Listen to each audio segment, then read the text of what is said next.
ہم زندگی میں بہت کچھ سیکھتے ہیں، بہت کچھ جاننے کی کوشش کرتے ہیں، بلکہ بہت کچھ جاننے کا دعویٰ کرتے ہیں، دوسروں کی پہچان کے دعوے کرتے ہیں، لیکن کبھی ہم نے خود سے یہ پوچھا ہے کہ کیا ہم خود اپنے آپ کو جانتے ہیں؟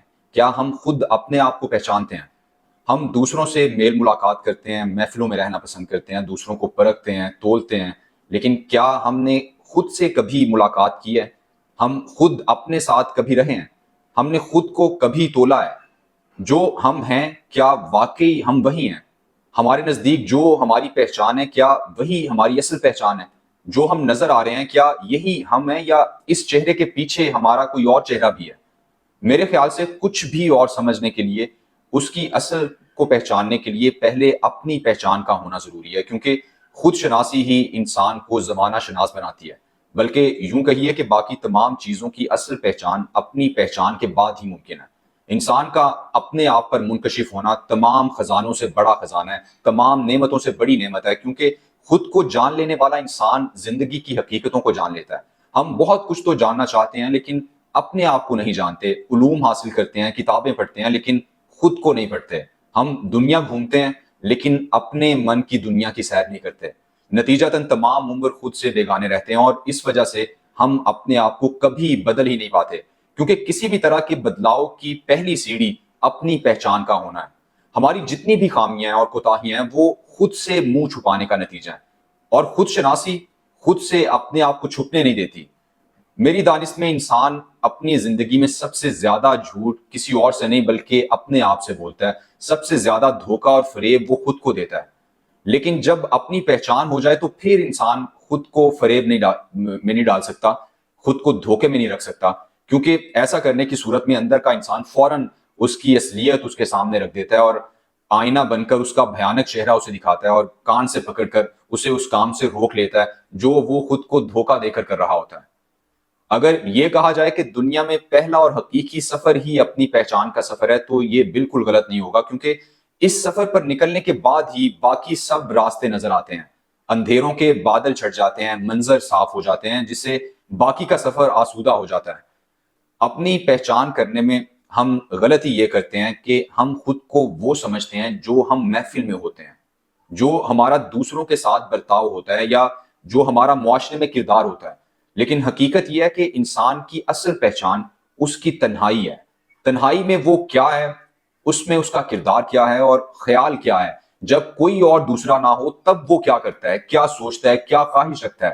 اصل میں ہم وہ ہوتے ہیں، لیکن اسے ہم تسلیم نہیں کرتے، اور یہ وہ پہلا دھوکہ ہے جو انسان خود کو دیتا ہے، کیونکہ تنہائی کا انسان محفل کے انسان سے مختلف ہوتا ہے، اور یہی اختلاف ہمیں مجبور کرتا ہے کہ ہم تنہائی کے انسان کو فراموش کر کے محفل کے انسان کو اپنی اصل مانیں، اپنا آپ مانیں۔ ہم ابھی اکیلے بیٹھ کر ذرا دیر کے لیے سوچیں کہ ہم محفل میں کیسے ہیں اور تنہائی میں کیسے ہیں۔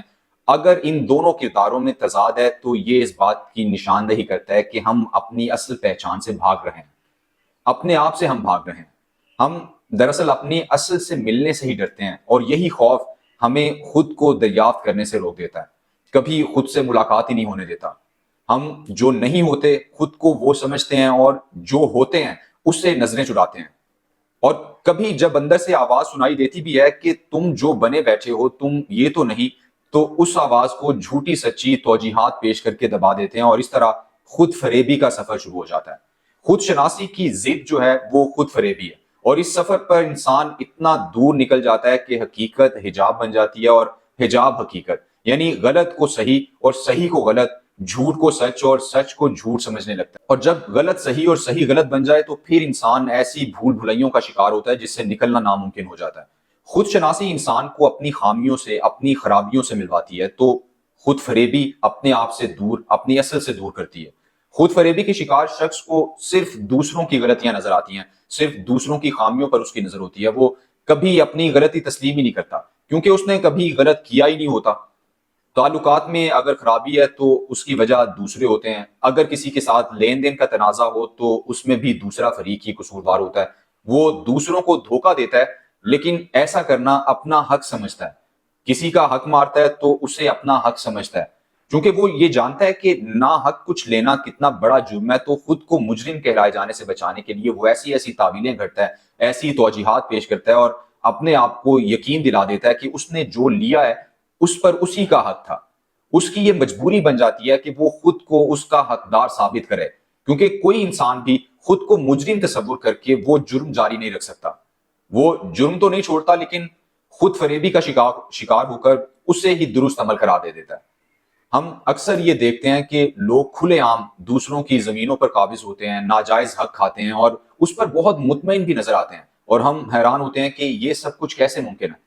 یہ لوگ دراصل خود فریبی کا شکار ہوتے ہیں. وہ اپنے اندر کے بھیانک چہرے کو دیکھنے سے قاصر ہوتے ہیں اور خود ساختہ سے صاف اور سیدھے چہرے کو اپنا اصل چہرہ سمجھتے ہیں.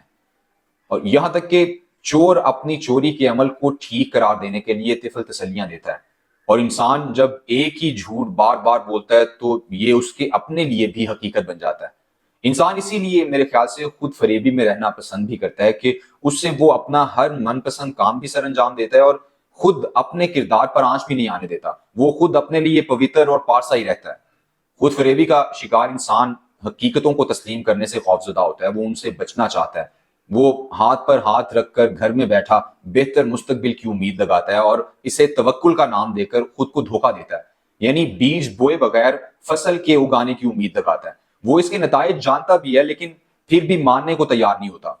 خود فریبی انسان کو اپنے آپ سے دور کر دیتی ہے. وہ انسان کو ضمیر کے کٹہرے میں کھڑا ہونے سے روکتی ہے، جس سے انسان شتر بے مہار کی طرح کچھ بھی کرتا پھرتا ہے. جس دن ہمیں اپنی خامیاں نظر آنے لگ جائیں اس دن سمجھ لیں کہ خود شناسی کا سفر کا آغاز ہو گیا. اور اگر آپ کو صرف دوسروں کی خامیاں نظر آتی ہیں تو آپ خود فریبی کی راہ کے مسافر ہیں.